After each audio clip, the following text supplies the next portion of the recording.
So yesterday I watched the Xbox showcase, and I have to admit, it felt a lot like the PlayStation State of Play experience, because when I watched that, I was really disappointed in a lot of the titles that were being announced. A few of them looked like they were pushing DEI so much that it was actually a bit mind-blowing, including Concord, which is a game that I wanted to report on about a week ago. The only problem is that me and my family got really sick. We've been bedridden and dying in bed for about a week now. We're just starting to feel better, and now that our busy weekend is over, we can get back to talking about gaming news, which is what we're doing now. Don't worry, you'll hear more about Concord later, but there are a lot of thoughts I want to share about the Xbox showcase, and I can't fit them all into one video. So what I'm going to do is split up what I'm going to be talking about today, starting with Dragon Age Veilguard. Now, if you guys know what Dragon Age is, then you are awesome, because I am a huge fan of Dragon Age. It was made by Bioware and EA. I've been playing since Dragon Age Origins, and the game has evolved quite a bit. It went through, I think, a transitionary period with Dragon Age Inquisition, which came out back in 2014. That was about 10 years ago, right? Well, this new game is coming out, and it's supposed to continue the story of Dragon Age Inquisition with Dreadwolf. Unfortunately, the game is not called Dreadwolf anymore. It has now been changed to Veilguard. Funny enough, it was changed just a few days ago. There was a blog post, you see, from BioWare themselves saying the next Dragon Age has a new title, and this came out on June 6th. Summer is nearly upon us, and as promised, we're ready to provide an update on our big reveal. We'd like to invite the world to join us on Tuesday, June 11th for the official first look at gameplay for the next Dragon Age. So that's tomorrow, and it's not going to be called Dreadwolf. It's going to be called Veilguard, and they said in this blog post, I'm not going to read the entire thing, we have a lot to get to, but for some reason they put a lot of emphasis on the characters of the game rather than the villain of the game and where the story is headed, because they say each of the 7 unique characters that make up your companions will have deep and compelling storylines where the decisions you make will impact your relationships with them, as well as their lives. You'll unite this team of unforgettable heroes as you take on a terrifying new threat unleashed on the world. Naturally, the Dreadwolf still has an important part in this tale, but you and your companions, not your enemies, are the heart of this new experience. And that is something that they put heavy emphasis on in the trailer itself. So let's watch a little bit of the trailer. I'm just going to show you guys a little bit of a tidbit of the trailer here, because I saw a mixture of cutscenes that were cinematics and then cutscenes that I think were actually part of the gameplay. So right here, I think that this is one of the characters that you team up with. They go through all 7 companions in this game. It's ridiculous. It feels a lot like Borderlands with its character introduction BS, and it just looks awful, especially this character behind me that looks like its character name is Trash the Dragon Hunter, even though it's just Taj. The character models looked like they're spiritual successors of Fortnite in some way. It's just such a weird thing. Before we get into any of that, I want you guys to draw your attention to the ratio that is on display here for this trailer. 32,000 likes to 153,000 dislikes. This trailer has been annihilated by fans. No matter if people say, well, it's just the OG fans who are like 50 years old now, they're mad. No, I think that this trailer is being destroyed by not only the fans, but also by general audiences.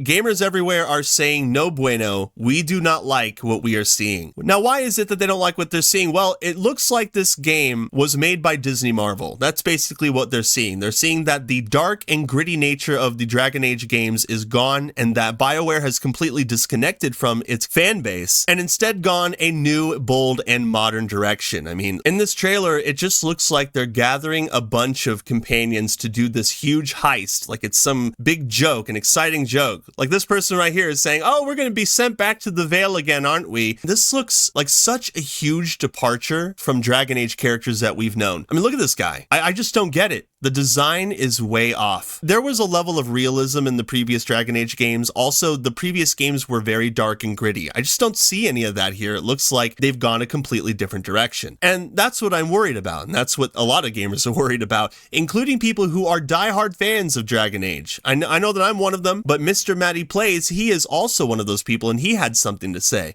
And I think that what he says about this perfectly encapsulates how a lot of people feel about the trailer. So check out what he says. So we were getting Dragon Age games pretty rapidly. Now it's been about a 10-year gap, and we get hit with this, the, as I've called it, Marvelification of Dragon Age. I mean, this trailer, even if this is just a one-off here, and the game looks totally different, more in line with what we've expected from Dragon Age, I don't want to harp too hard on this fact, But EA, Bioware, whoever approved this, bad job.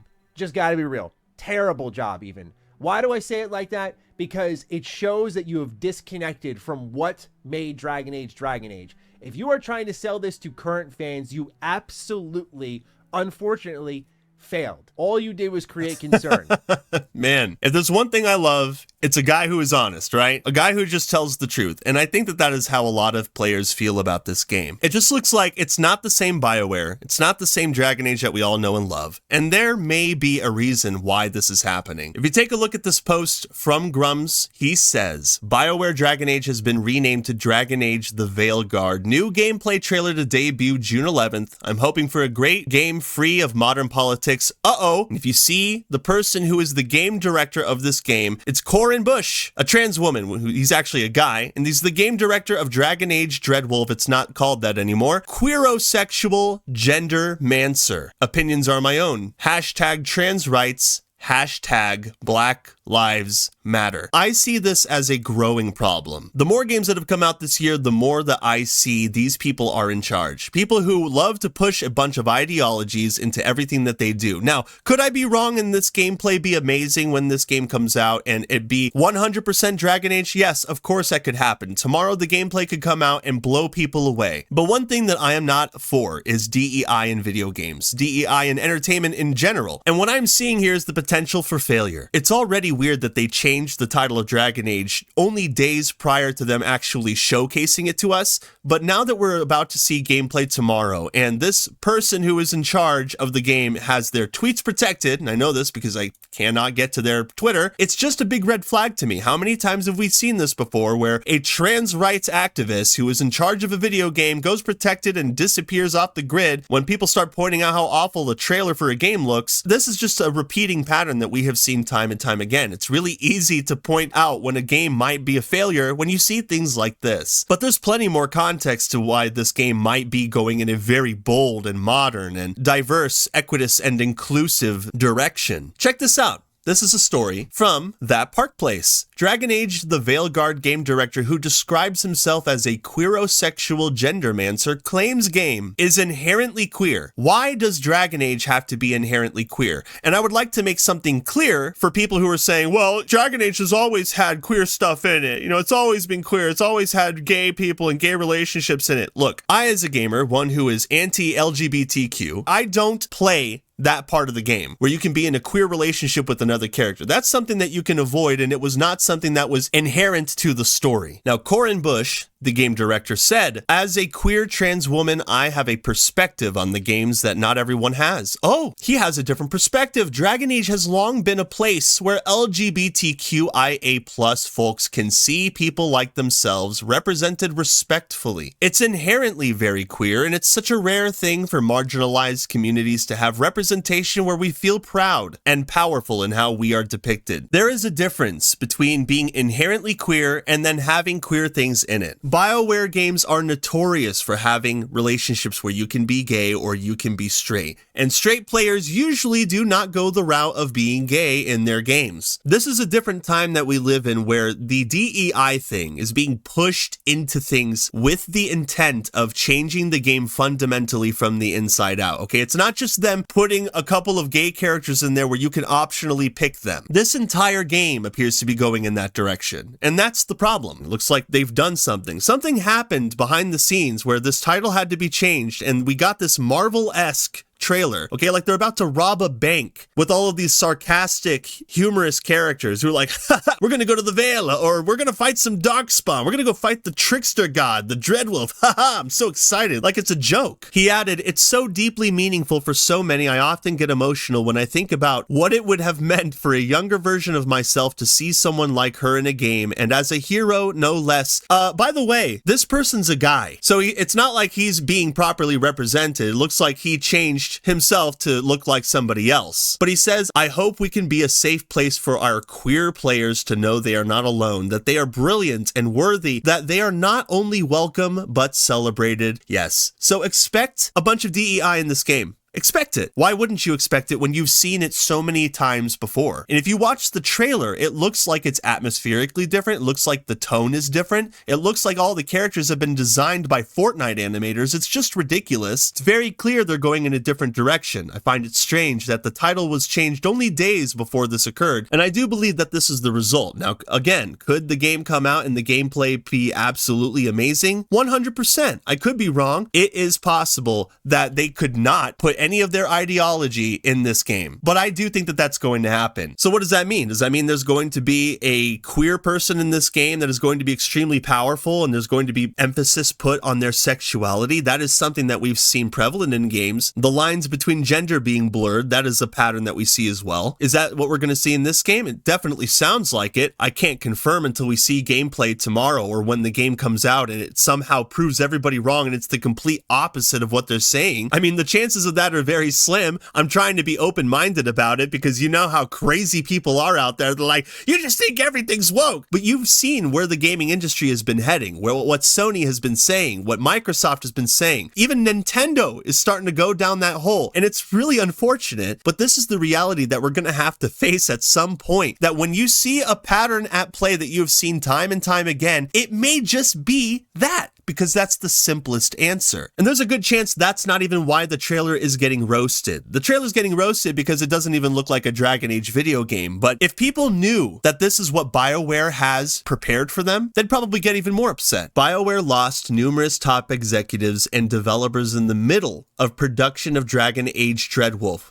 There you go. We might have a little bit of an answer on why this title was changed. It seems like they just went a completely different direction when a bunch of people left. Back in January 2023, Mac Walters, a 19-year veteran of the studio, announced he was leaving on LinkedIn. Quote, "With the new year comes new adventures. As some of you already know, at the end of last year, I decided to leave Bioware. These past 19 years have been a life-changing experience to say the least, and it made the choice to go very difficult. Almost 20 years at Bioware." He added, "I've worked with so many wonderful people and had the privilege to be a part of the most amazing teams and projects. It's hard to fathom it all, and I know I'll be reflecting on it for years to come. Thank you to everyone I've had the joy of working with, and I wish everyone at Bioware the very best in everything you do. It's truly been a pleasure." It's sad. All the people that used to work on these games, they're gone. Walters is now leading a competing studio in Worlds Untold. If you guys are curious about Worlds Untold, check it out. Those are the guys who made the OG Dragon Age games. All right, they're making their own studios. I've seen a lot of that lately. Old ex-devs from other studios that have gone kaput, they're moving on and making their own studios. The company also lost Dragon Age senior creative director Matt Goldman in 2021. BioWare general manager Gary McKay announced his departure, stating, "Matt Goldman is leaving BioWare. We have mutually agreed to part ways and his last day is today." You don't think that there's a problem behind the scenes? You don't think that there was something going on and that it's strange that they changed the title just recently, just a few days ago, from Dreadwolf to Veilguard? A lot can happen in 10 years, guys. It really can.